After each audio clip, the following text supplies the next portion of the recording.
Então, sejamos bem-vindos à palestra de sexta. Hoje, a palestrante é a nossa irmã Heloísa Vieira. Eu vou fazer aqui a leitura de harmonização do livro Vinha de Luz. Cadê? A luz segue sempre, e as suas palavras lhe pareciam como desvario, e não as creram. Lucas, capítulo 24, versículo 11. A perplexidade surgida no dia da ressurreição do Senhor ainda é a mesma nos tempos que passam. Sempre que a natureza divina é invisível ao olhar comum dos homens, manifesta suas gloriosas mensagens. As mulheres devotadas que se foram em romaria de amor ao túmulo do Mestre sempre encontraram sucessores. Todavia, são muito raros os Pedros que se dispõem a levantar para a averiguação da verdade. Em todos os tempos, os transmissores de notícias de além-túmulo peregrinaram na terra quanto hoje. As escolas religiosas deturpadas, porém, somente em raras ocasiões aceitaram o valioso concurso que se lhes oferecia. Nas épocas passadas, todos os instrumentos da revelação divina, com raras exceções, foram categorizados como bruxos, queimados na praça pública, e ainda hoje são tidos por dementes, visionários e feiticeiros. É que a maioria dos companheiros de jornada humana vivem agarrados aos inferiores interesses de alguns momentos, e as palavras da verdade imortalista sempre lhes parecem consumado desvario. Entregues ao efêmero, não crê na expansão da vida dentro do infinito e da eternidade. Mas a luz da ressurreição prossegue sempre, inspirando seus missionários ainda incompreendidos. Então, vamos nos concentrar, pedir a Jesus que nos abençoe nesta palestra, que possamos entender o que aqui foi dito pela nossa irmã Heloísa, que ela possa receber o auxílio em suas palavras. Muito obrigada, Senhor, e que assim seja. A senhora, dona Heloísa.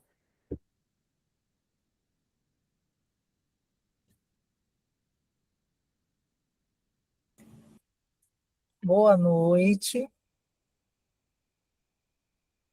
Boa Que noite. bom, que Boa bom estar noite, Luísa. Boa noite. Que bom estar com vocês de volta depois dessa injeção de ânimo que nós recebemos no Congresso, né? O Congresso vai ficar nos nossos corações. Assim, eu vi algumas irmãs lá, Zilda, estavam as três irmãs, eu acho, são duas ou três, bem próximas de mim, mas não deu para eu falar. E a gente. Somos Quatro, né? quatro. Gacilda, Conceição, Zilda e Celina. Olha que beleza. Então, eu não vi a Celina, não sei se a Celina estava lá. Está conosco. Você até passou pertinho da gente. Olha só. Então, é uma alegria estar de volta no Bezerra de Menezes, e assim, é muito bom a gente seguir compartilhando essas reflexões sobre a doutrina espírita que tanto tem significado alto para todos nós, né? Então, a primeira fala aqui é exatamente de agradecer. Muito obrigada por mais uma oportunidade e que possamos, de fato, usufruir do que a gente vai compartilhar aqui essa noite plenamente. Eu vou tentar projetar, vamos ver se eu vou conseguir aqui, só um pouquinho.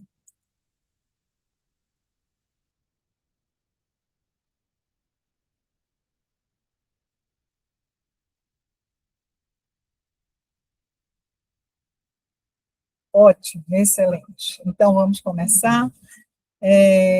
Quando eu disser ok, pode passar, tá, amor? Te agradeço muito a projeção.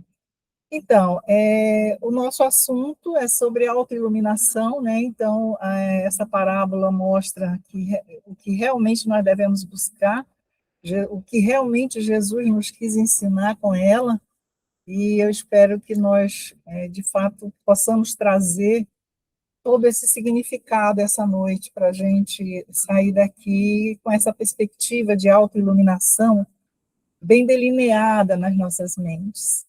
E a leitura de Lucas, tá, no capítulo 8, versículo 16, é exatamente: ninguém acendendo uma candeia, a cobre com um vaso. Deixa eu fechar aqui, que o trânsito lá fora está horrível. Só um minutinho.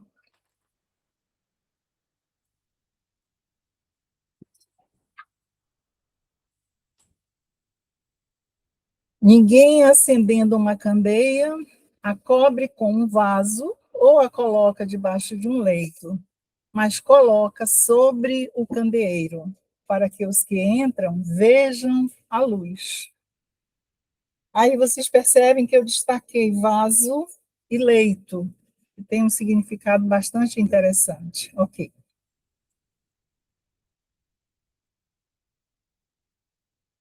Uma observação interessante é que acender a candeia, dentro da interpretação dada às palavras de Cristo, principalmente em momentos de sombra, porque se nós acendemos a luz quando está tudo claro, essa luz não vai fazer diferença nenhuma no ambiente. Mas quando nós acendemos a luz no momento difícil, na hora em que está tudo escuro, até um pirilampo consegue se destacar. A chama de uma vela consegue um efeito extraordinário se está tudo escuro. E que momentos que nós estamos vivendo aqui? Nós estamos vivendo momentos de sombras, de fato, momentos de desesperança, de pessimismo, de desilusão quanto ao futuro, quanto à própria humanidade e quanto às religiões.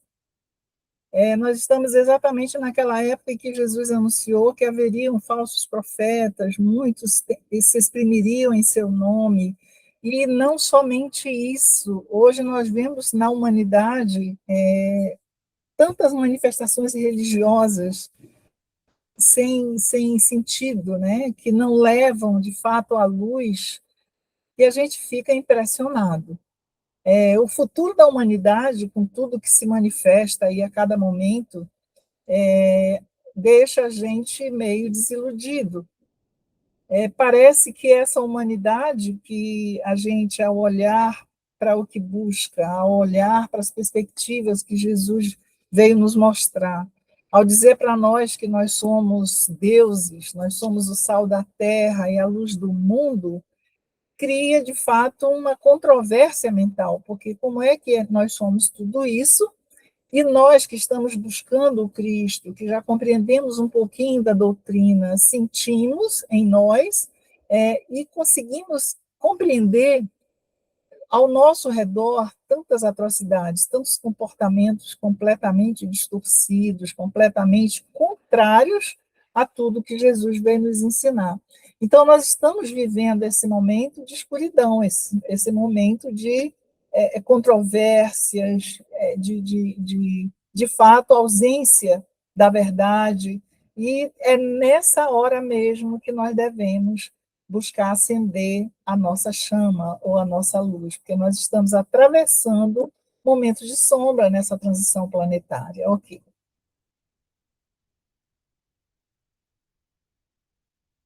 Grandes tribulações, né? Exatamente o que eu comentava, Jesus avisou isso, muitos virão em meu nome, haverá guerras, terremotos, falsos profetas, e por se multiplicar a iniquidade, o amor de muitos se esfriará, mas quem perseverar até ao fim, esse será salvo. Interessante que essa desilusão que resulta do que a gente testemunha na humanidade hoje, se você não estiver, de fato, vigiando, orando e sentindo a semente do que já está em você, se nós não procurarmos, de fato, buscar até os recursos que a gente já dispõe de autorregulação, a partir da coisa mais simples, que é o nosso ato de respirar, a gente entra nesse processo de turbulência completamente desavisado e somos ameaçados ao desamor dentro de nós, a não conseguir ter esse sentimento maravilhoso de fraternidade por todos que estão à nossa volta. Pode seguir. Eu trouxe uma mensagem de Emmanuel, eu peço que projete realmente por parte, que é para a gente refletir um pouquinho, por parte, isso. Então, o Emmanuel diz que muitos de nós entendemos essa parábola de Jesus sobre a candeia, acender a candeia, como um apelo à pregação sistemática. Sair querendo colocar o evangelho de qualquer maneira através do discurso, né? E com isso chegar até violentar os nossos vizinhos por meio da propaganda compulsória, por exemplo, quando coloca uma música espírita na nossa casa, aumentar o volume para que os vizinhos escutem, quem sabe eles se convertem através dessa música. Pode prosseguir. O sermão edificante e o auxílio fraterno, diz Emmanuel, são indispensáveis, mas na extensão dos benefícios divinos da fé. Mas nós temos que ter cuidado com isso. Se nós não conseguirmos associar a essa pregação, a essa divulgação da doutrina, que é a maior de todas, e a mais bela de todas as caridades, né? Se nós não conseguirmos associar a nossa sinceridade, o nosso próprio exemplo, é quase impossível, se eu não uso a palavra, distribuir esse conhecimento. Mas sem o amparo ao meu irmão, sem o auxílio fraterno, essa mensagem não vai alcançar o destino que a gente quer que ela tenha. É preciso que eu associe a minha palavra, o meu discurso, de fato, às minhas próprias vibrações. Ou seja, o significado que essa palavra, o significado que esse conhecimento já alcança em meu próprio coração. Seguinte. Aí ele diz: atentemos para o símbolo da candeia. A claridade da lâmpada consome força ou combustível, ou seja, a lâmpada, para se acender, ela precisa ou da energia elétrica ou de um combustível para poder a chama acender. E sem o sacrifício da energia ou do óleo, a luz não se faz. Se eu não tiver a energia para ser consumida, ou igualmente o óleo para ser consumido, eu não consigo produzir luz. Okay. E aí, o que é essa possibilidade de material de manutenção em nós? Exatamente a possibilidade, o recurso, a vida. A nossa própria existência é uma candeia viva. No momento em que eu me aproprio das possibilidades que me surgem, nós vamos detalhar mais isso na sequência, na medida em que eu aproveito os recursos que aparecem para mim, para minha própria, e aproveito a minha própria vida, no sentido de fazer uma construção, eu, de fato, estou transformando essa minha existência nessa candeia viva, porque, em si, o ser se torna luz quando, de fato, está atento, né? Como Jesus mesmo disse, vigilante e em oração, e age segundo a absorção desses conhecimentos. Ok.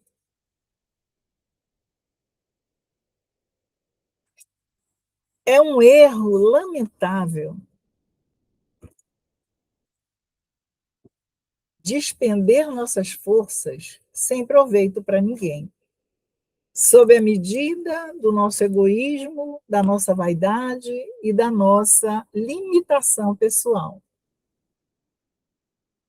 Coloquemos nossas possibilidades ao dispor dos semelhantes. Deixa eu colocar aqui no meu, porque aí fica mais legível para mim, está difícil a leitura.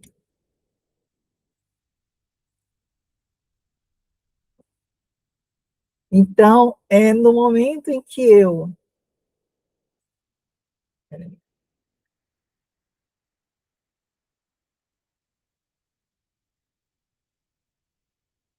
coloco à disposição do semelhante aquilo que eu já concebo, pode prosseguir.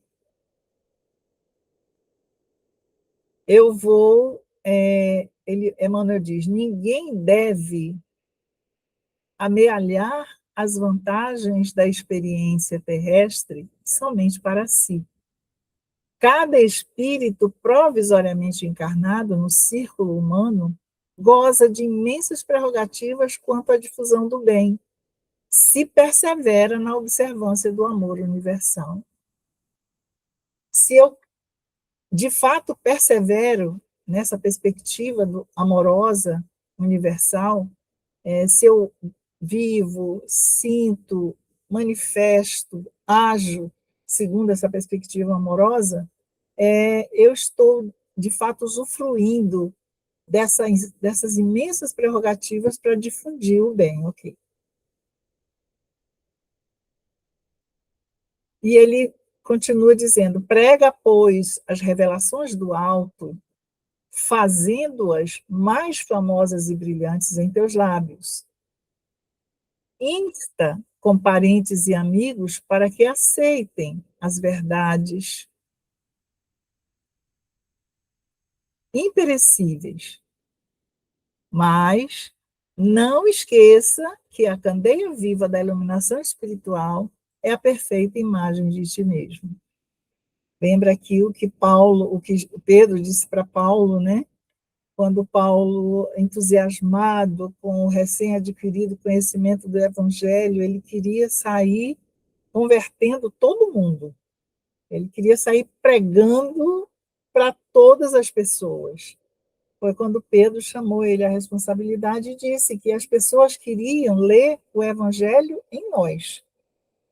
Então, era necessário, de fato, que ele se resignasse e submetesse o conhecimento que ele tinha para distribuir aos regulamentos da instituição religiosa que eles já tinham, que era para que ele, agindo segundo os espaços que essa instituição oferecia, é bem parecido com a nossa situação na casa espírita, não adianta a gente querer realizar todas as tarefas. O próprio Kardec nos recomenda que a gente deve escolher não um mundo de coisas para fazer na casa, mas escolher fazer bem feito o pouco que a gente conseguir fazer.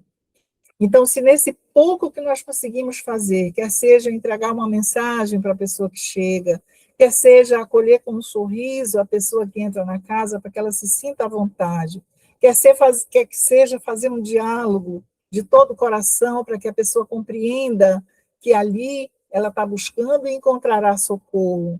Então, cada uma dessas coisas, se eu fizer de fato, com todo o coração, eu vou estar projetando uma imagem minha que vai fazer sentido para essa pessoa, às vezes muito mais do que as palavras que eu possa proferir. É isso que a Emmanuel está querendo dizer. Ok.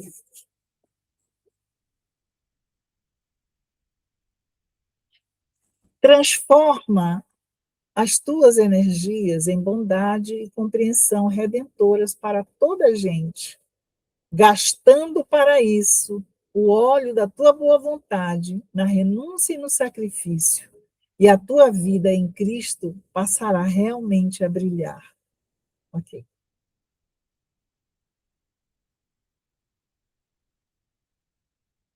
Então, Emmanuel termina com essa observação, e na sequência eu trouxe trechos de outra mensagem também para reforçar um pouco mais essa mensagem que nós acabamos de ver. Por favor, pode projetar. Essa mensagem outra é: façamos a nossa luz. E ele começa com Jesus em Mateus 5,16: assim resplandeça a vossa luz diante dos homens. A casa pequena e humilde, iluminada de sol e alegria, é paraíso de felicidade. Tem tanto significado esse casa pequena e humilde. Ele compara a nossa casa, essa casa que ele diz aí, a nossa casa interior. Então, com a nossa mente iluminada, com a nossa condição íntima realmente conduzida pela luz, nós vamos, embora pequenos, embora quase inexpressivos, embora só iluminar de sol e alegria aquele meio onde nos encontramos, convertendo esse meio num paraíso de felicidade. Okay. É indispensável organizar o santuário interior e iluminá-lo, a fim de que as trevas não nos dominem. A gente sabe o quanto é difícil a gente conseguir essas coisas, ainda na condição que nós estamos. É muito simples a gente perder o equilíbrio, é muito fácil a gente se aborrecer, é assim muito comum a gente se perceber depois de já ter escorregado aqui ou ali, ou com uma elevação de voz, ou com um linguajar não muito apropriado, ou com uma manifestação de ira, de revolta diante de alguma situação, significa exatamente essa desorganização ou essa ausência temporária que nós temos verdadeiros apagamentos daquilo que nós já compreendemos em determinadas circunstâncias. E rompe de nós uma conduta ou uma atitude que nós já condenamos.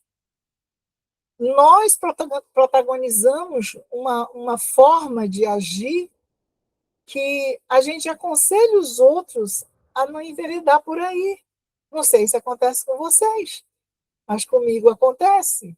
Eu ouço muitos depoimentos de pessoas bastante iluminadas que também se confessam, de vez em quando, ainda se perceberem assim. Então, é exatamente essa dificuldade de organizar esse santuário interior e mantê-lo permanentemente iluminado. É parecido com a ordem da nossa casa.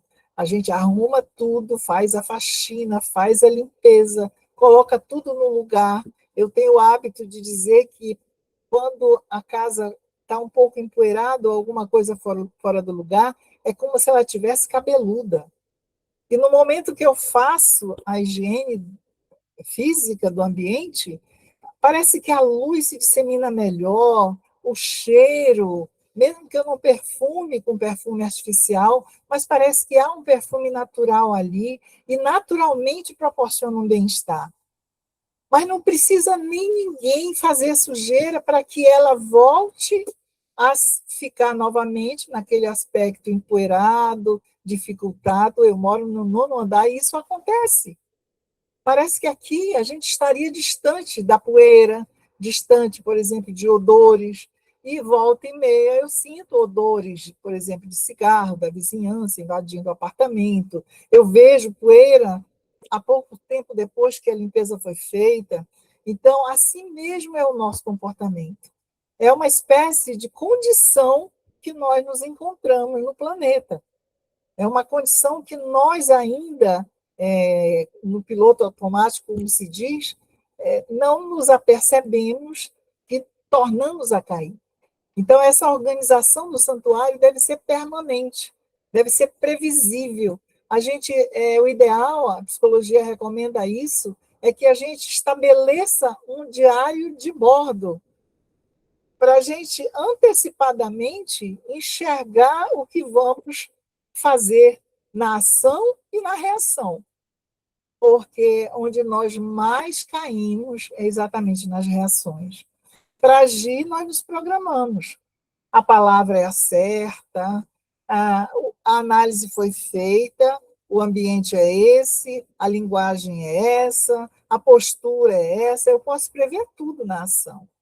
Mas quando alguém me traz algo, uma resposta, uma situação, uma circunstância, a minha reação é onde eu sou traída por mim mesmo.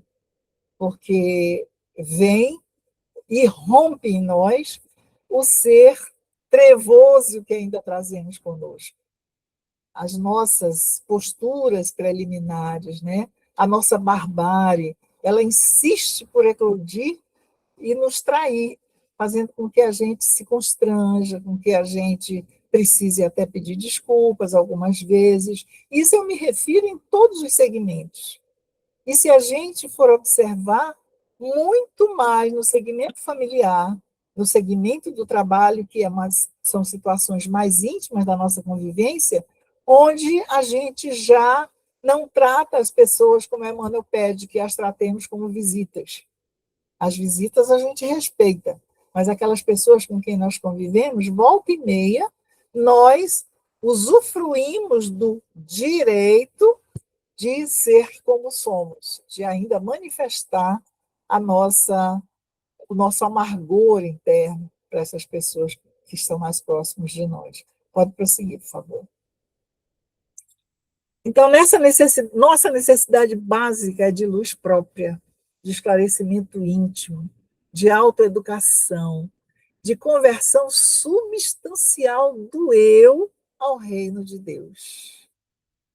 É essa educação interior, tornar natural a gentileza, tornar natural a linguagem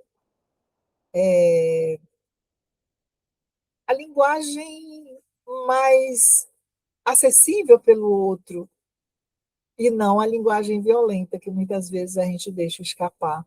A linguagem mais agradável, a linguagem mais adequada, a palavra mais clara para ser melhor compreendida. Isso seria essa conversão substancial do eu interno, a minha condição natural de me conduzir no mundo.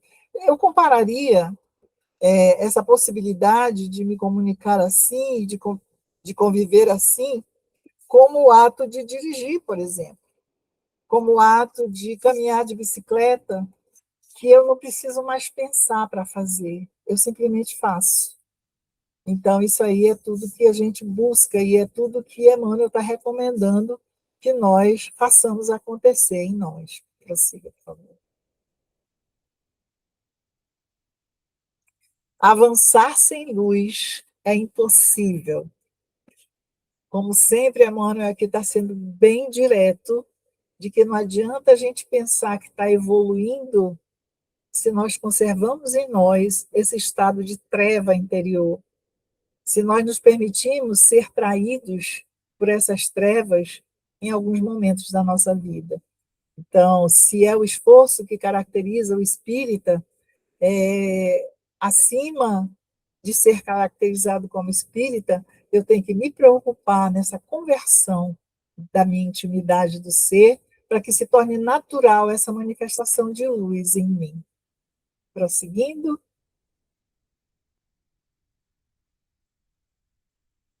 Outra reflexão é essa, a nossa casa, onde Emmanuel explica que a mente é a casa onde cada um de nós reside, segundo as nossas próprias concepções. Nós sabemos que de concepções nós já estamos bastante abastecidos. A gente já compreende intelectualmente muita coisa da doutrina. Mas o que a gente ainda faz? Ainda age como se não conhecesse. E aí, só o trabalho incessante no bem pode oferecer-nos a milagrosa química do amor para a sublimação do nosso lar interno. A recomendação aqui é que, por meio do trabalho, por meio da atitude, por meio da prática do bem, nós consigamos essa educação, essa formatação íntima da aplicação das concepções que nós já temos. No momento em que eu já aprendi e guardo isso só para mim, não compartilho com o meu semelhante, eu não tenho como alimentar esse aprendizado. Mas se eu aplico, se eu repito, se eu insisto, isso acaba se tornando natural em mim. Pode prosseguir. Por isso mesmo disse Jesus, meu Pai trabalha até hoje, e eu trabalho também. Idealizemos mais luz para o nosso caminho, exatamente por meio do trabalho. Prosseguir. Abracemos um serviço infatigável aos nossos semelhantes, e a nossa experiência de alicerces na terra culminará feliz e vitoriosa nos esplendores do céu. Emmanuel, na obra Coragem. O Evangelho no Lar, ele traz essa possibilidade de luz na nossa casa interior. É interessante a gente observar que esses hábitos que a doutrina nos recomenda, essas práticas que a doutrina nos recomenda, e por que tanto o espírita, a casa espírita, insiste no Evangelho no Lar. E agora a gente refletindo sobre que o lar ou a casa é a nossa casa íntima. Então, o Evangelho no Lar, muita gente ainda confunde que a prática no Evangelho do Lar significa, no Evangelho no Lar, significa o simples ato da leitura e daquela comunhão em torno daquela leitura, sem penetrar profundamente nela. O evangelho em si, tem muita gente que ainda usa como um amuleto, tirando aqueles que ainda têm medo de botar, por exemplo, o evangelho dentro do quarto, né? Porque vai atrair espíritos. Não sei se vocês conhecem alguém assim.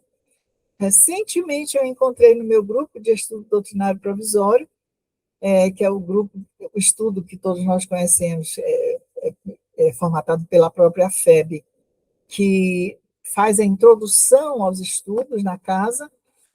Encontrei uma participante inteligente, uma pessoa muito bem colocada na sociedade.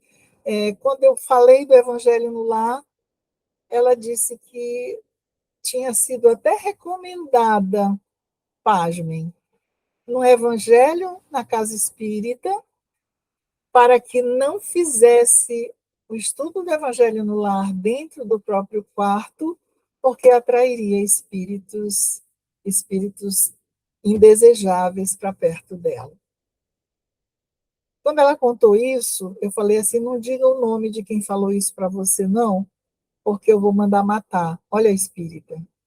E aí eu ri, disse, é claro que não é assim, mas jamais, ensinando o evangelho na casa espírita, eu posso falar uma atrocidade dessas. O evangelho no lar servir para atrair espíritos indesejáveis? O que atrai espíritos indesejáveis é o meu pensamento. O que atrai a ação de espíritos indesejáveis são as minhas vibrações. Então, o que eu estou cultivando com o Evangelho no Lar? O que eu estou buscando? A minha autoiluminação. Se eu realmente busco esse alimento mental que consta nas páginas do Evangelho, para me autoiluminar, se ao me deitar todas as noites que eu, como necessitada, faço isso, eu procuro ler um pequeno trecho do Evangelho, eu procuro fazer isso para elevar o meu pensamento. São mensagens, são conhecimentos edificantes que vão me fazer elevar num patamar espiritual melhor, e me elevando nesse patamar espiritual melhor, eu sair da sintonia vibratória da inferioridade que está em mim, e que eu estou cultivando uma possibilidade de edificação exatamente para que eu me eleve. Então, eu jamais posso imaginar que o evangelho, por exemplo, muita gente pensa que o evangelho fechado dentro do quarto vai atrair espíritos indesejáveis.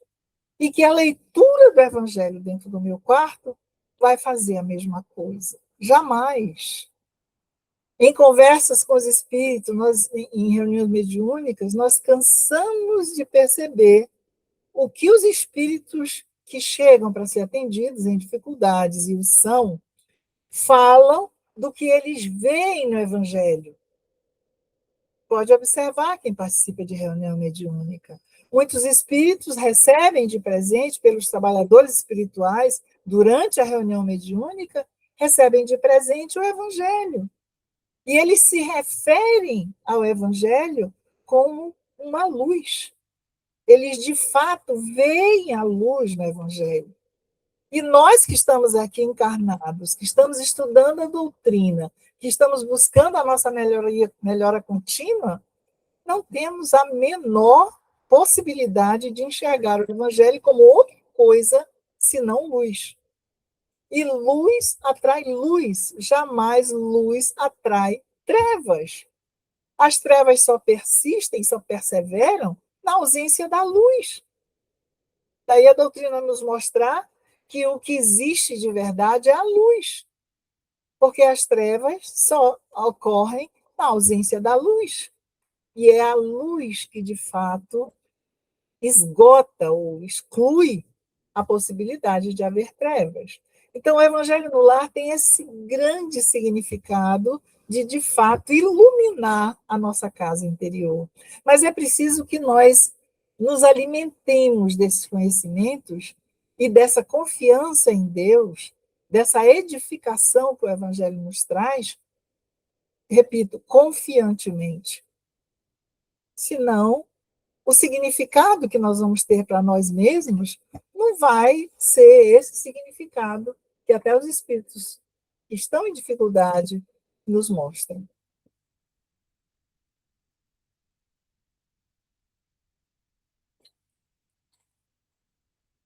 Ok. Acender a candeia na nossa casa interior. São os estudos, as leituras, exatamente expandindo a nossa consciência. Essa é a finalidade do Evangelho no lar. Para manter acesa a candeia, é necessário esse combustível e esse oxigênio, que são os elementos do fogo, né? Quem fez curso de combate a incêndio sabe disso. São 3 elementos: combustível, comburente e oxigênio. E qual é o significado espiritual que Jesus quis dar, trazendo nessa parábola exatamente esses elementos? O combustível, no significado espiritual, é o nosso esforço, é o nosso esforço pessoal, é o nosso comprometimento, é a nossa entrega, é o nosso compromisso, é o dar de si mesmo. O combustível não se gasta na lâmpada, a força não se gasta na lâmpada, a gente paga a conta pesada no final do mês, exatamente porque essas fontes de energia se, se esgotam, elas são consumidas para que haja luz. Então, quando eu dou de mim mesma, do meu tempo, da minha inteligência, dos meus dons que Deus me deu, em favor, colocando esse esforço pessoal no bem, eu estou alimentando em mim esse combustível. E o que mais? Pode prosseguir. Por exemplo, a vela que se desfaz e a lâmpada que gasta o filamento. Tudo se consome para que haja a luz. E o oxigênio? Assim, aí quanto ao ato de consumir, nós temos essa expressão linda de Paulo na carta 2 aos Coríntios, capítulo 12, versículo 15, quando ele diz: quanto a mim, de bom grado despenderei e me despenderei em vosso favor. Essa é uma entrega legítima, porque ele tanto, na hora que ele diz despenderei, ele diz, tanto eu dou os meus bens, eu me disponho dos meus recursos materiais, quanto eu estou disposto a me gastar em vosso favor, em favor da disseminação do bem. Prosseguindo. O preço da iluminação é o nosso esforço. E aí a citação de Jesus: quem quiser salvar sua vida, a perderá. E quem perder sua vida por minha causa, a encontrará. É contraditória essa expressão de Jesus, né, no sentido de perder a vida, no sentido de perder a vida por causa dele. Ele está dizendo exatamente essa vida perdida, que ele diz, exatamente a vida ociosa, a vida ao bel prazer, a vida em busca das futilidades, aquele tempo que eu digo, não, em vez de ir, como eu já ouvi de espírito em reunião mediúnica, vocês são loucos. No sábado à tarde, o sol belo lá fora, tanta gente se divertindo, e vocês estão aqui para conversar com os espíritos. Então, isso seria a vida lá fora, a diversão, o usufruto que eu me dedico, exatamente a perda de vida que Jesus se refere. E essa perda, quando eu aplico em favor dele, aí é a glória. Né? Eu estou encontrando a verdadeira substância da vida, a alegria, o bem-estar superior, a verdadeira paz. Não sei se vocês, ultimamente eu tenho procurado observar a alegria dentro da paz. Experimenta observar mais a paz que tu sentes ao acordar depois de uma noite tranquila, em que você fez suas preces ao deitar, dormiu as horas devidas, que você está habituado, segundo o teu ciclo circadiano, você usufruiu do teu tempo de dormir devidamente, e você desperta sentindo paz, e junto com essa paz, observa mais o que há de bom. E uma coisa que eu tenho observado e percebido, é uma percepção recente, é essa alegria. É uma alegria decorrente do bem-estar, daquela sensação de paz que nos coloca numa posição de que parece que não falta nada. Está tudo no lugar. Então, a paz trazendo alegria é uma consciência, é uma conscientização, é uma absorção mais plena desse perder a vida por amor, perder a vida mundana em favor do trabalho no bem. Pode prosseguir. E o que seria o oxigênio? São exatamente as oportunidades ou as ocasiões de serviço e de conhecimentos que chegam. É a busca pela espiritualização. Eu tive um terapeuta, que eu aprendi com ele um pouco de autoconhecimento, que ele falava o estado da personalidade na luz ou nas trevas. E ele falava, por exemplo, do orgulhoso completamente nas trevas. Ele não tem consciência do próprio orgulho. Ele não tem consciência das estratégias que ele utiliza para se fazer superior aos outros. Ele não tem consciência das posições em que ele se coloca para até se isolar, porque todo orgulhoso, por não considerar ninguém capaz da sua altura, ele fica sozinho. Então, o resultado natural da vida do orgulhoso é a solidão, por exatamente não considerar ninguém capaz de estar ao seu lado. Então, isso é exatamente permanecer nas trevas do seu tipo de personalidade. No momento que eu me dedico a reconhecer em mim essas circunstâncias de trevas, eu começo a perceber os resultados do meu orgulho, os resultados da minha vaidade, os resultados da minha preguiça, os resultados do meu medo infundado de enfrentar as situações e resolvê-las, eu começo a colocar luz nesses meus pontos de trevas. É maravilhoso isso. É isso que nos proporciona o autoconhecimento. Quanto mais eu me percebo, primeiro eu me descubro, e nessa descoberta eu percebo como eu funciono, e quanto mais eu acesso a regulação do meu próprio funcionamento, mais eu tenho habilidade para me conduzir melhor, segundo uma escolha lúcida. E o que é uma escolha lúcida? Uma escolha iluminada. Eu sou capaz de me conduzir melhor à medida que eu me espiritualizo e passo a ficar acima das situações trevosas de uma personalidade totalmente obscura para mim mesmo. Né? Prosseguindo, por favor. Por exemplo, onde é que eu encontro esse oxigênio? Quais são as oportunidades, as ocasiões?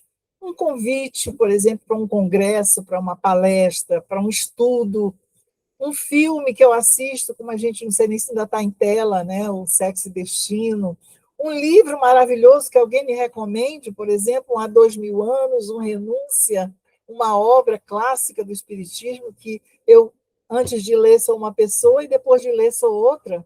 Paulo Estevam, por exemplo, nossa, que maravilha, né? Os acontecimentos do cotidiano, quando eu, de fato, percebo esses conteúdos, e eu percebo o quanto esses conteúdos me ensinam, e percebo ainda o quanto eu influencio esses conteúdos que me acontecem no cotidiano. Né? E as inspirações que vêm. Quantas vezes a gente tem ideias maravilhosas, totalmente inspiradas pelos nossos protetores espirituais, que a gente deixa passar, né? E estando alerta, são exatamente o meu alerta é a forma de consumir esse oxigênio de alta iluminação. Prosseguindo. Vale-te, pois, dos luzeiros do caminho. Aplica o pavio da boa vontade ao óleo do serviço e da humildade e acende o teu achote para a jornada. Agradece ao que te ilumina por uma hora, por alguns dias ou por muitos anos, mas não esqueças tua candeia, se não desejas resvalar nos precipícios da estrada longa. É interessante porque não tem conhecimento que funcione em mim se eu não compreendo plenamente e absorvo em mim. A luz que eu acendo em mim é de dentro para fora. O que vem de fora para dentro, é o que esse textinho está dizendo aí, é bem-vindo. mas é o estímulo. O que eu recebo de fora para dentro é apenas o estímulo. O que eu vou fazer com isso é que se torna luz. Não adianta eu receber 1000 induções maravilhosas, receber oxigênio de altíssima qualidade. Um livro, por exemplo, que eu leio e, para mim, eu não procurei perceber o sentido. Eu leio e não trago para a minha realidade cotidiana. Não adianta nada, não vai funcionar para mim. Vamos prosseguir. Ok. Então, Jesus coloca na parábola esses dois obstáculos, né? Ele diz que não se coloca a lâmpada debaixo do alqueire, que é o vaso, né? O alqueire é um vaso, ou debaixo do leito. E o que é o vaso? O vaso simboliza o corte do oxigênio. Quando você acende uma luz, por exemplo, uma vela, e tampa, o oxigênio é consumido ali, é fechado, e a lâmpada apaga, a luz apaga. E isso é simbolizado, por exemplo, na revolta, na mágoa, na preguiça, na inação, na paralisia, no tédio, tudo que me impede de movimentar. A revolta me paralisa. A mágoa me coloca permanentemente com foco no passado. Meu Deus do céu. Não existe coisa mais cruel para nós do que a mágoa. A mágoa me tira do presente e me coloca no passado.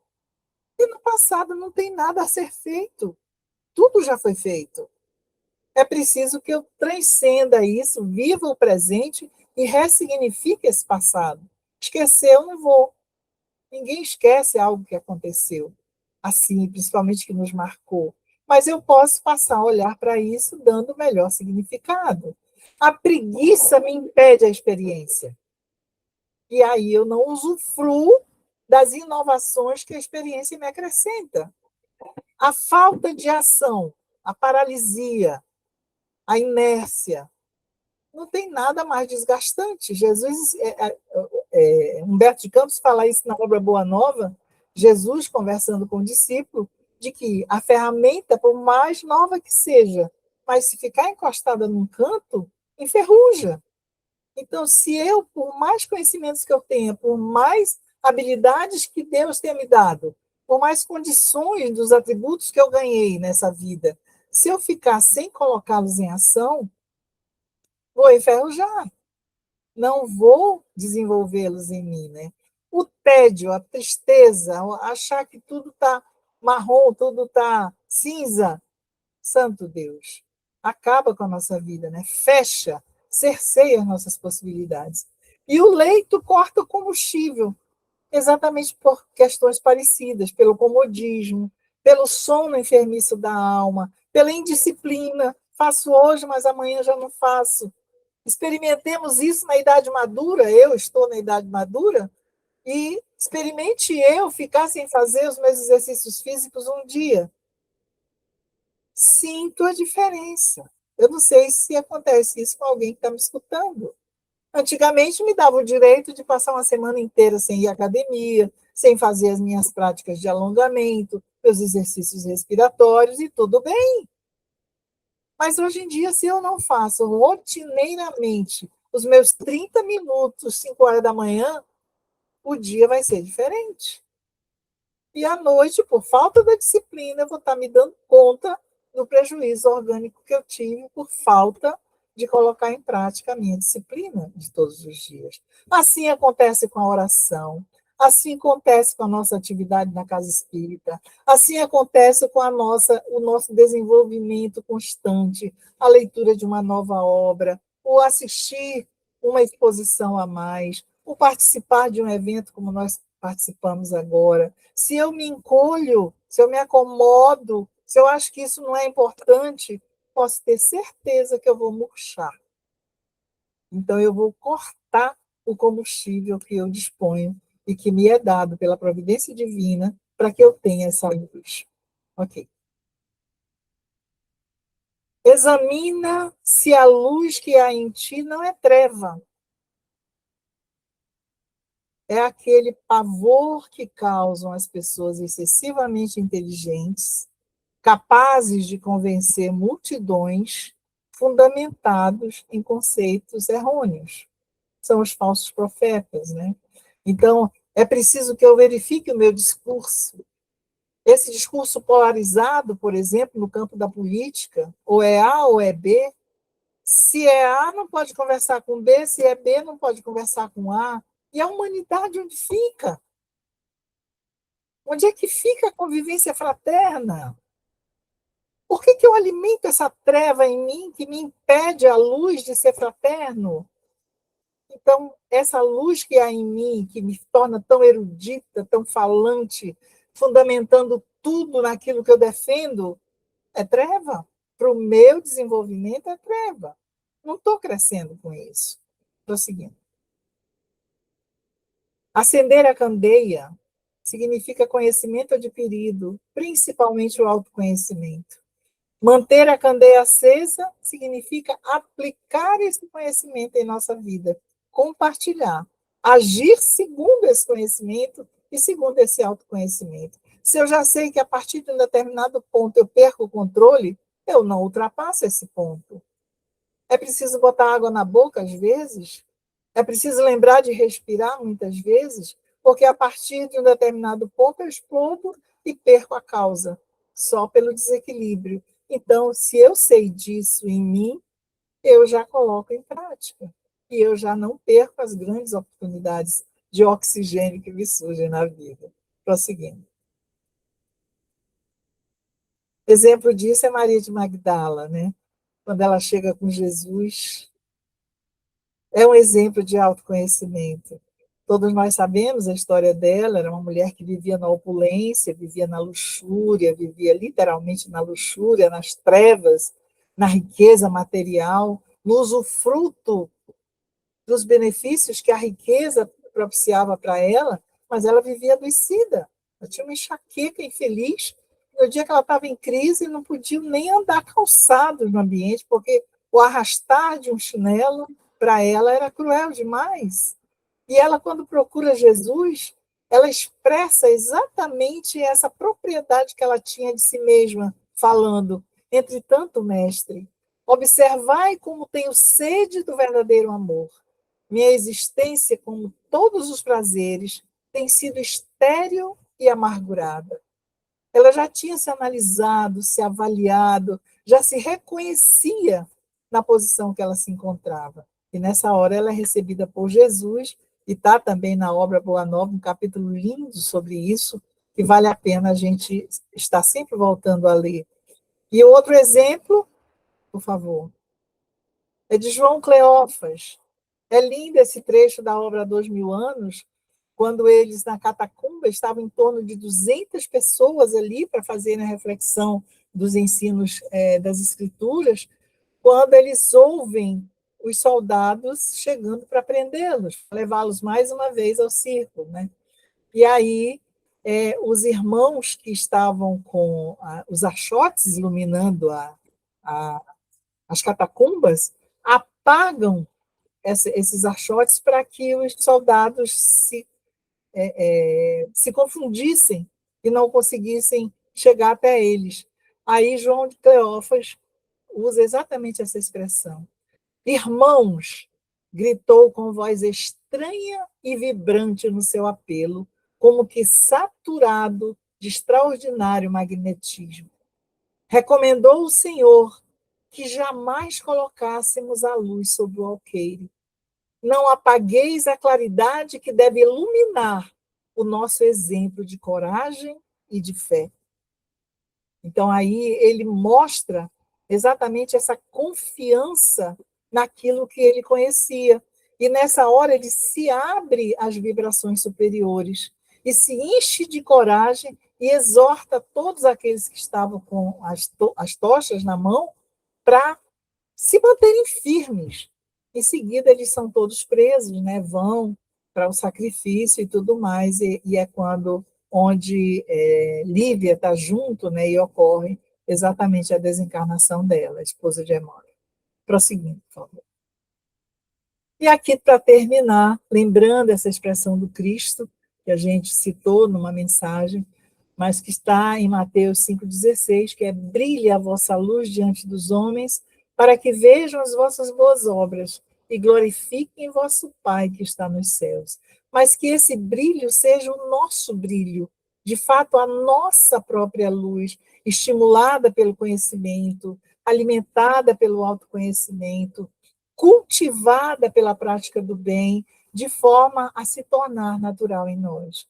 Era o que nós tínhamos para essa noite. Eu espero que tenha alcançado o objetivo do tema e que todos nós possamos ter uma noite iluminada com as bênçãos de Jesus.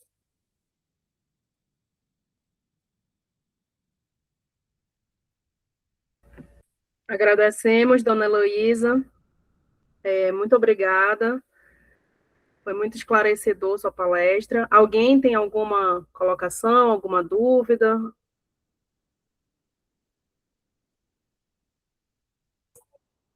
Acho que não, né? Então, vou pedir para... Dona Zilda, a senhora pode fazer a nossa prece de encerramento, por favor? Posso, sim.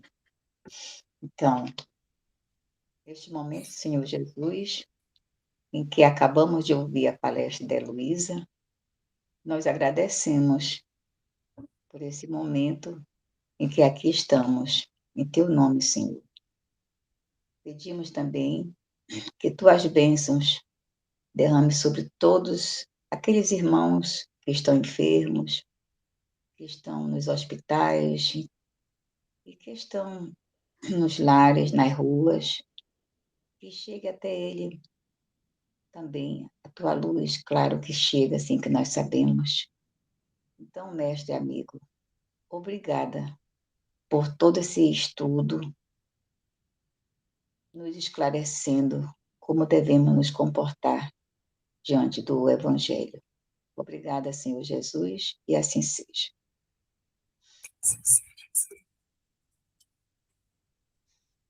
Muito linda, viu, Heloísa? Muito linda essa explicação, foi muito boa mesmo. Obrigada, querida. Graças a Deus. Nós que Agradeçamos a Deus por isso e façamos brilhar Obrigada.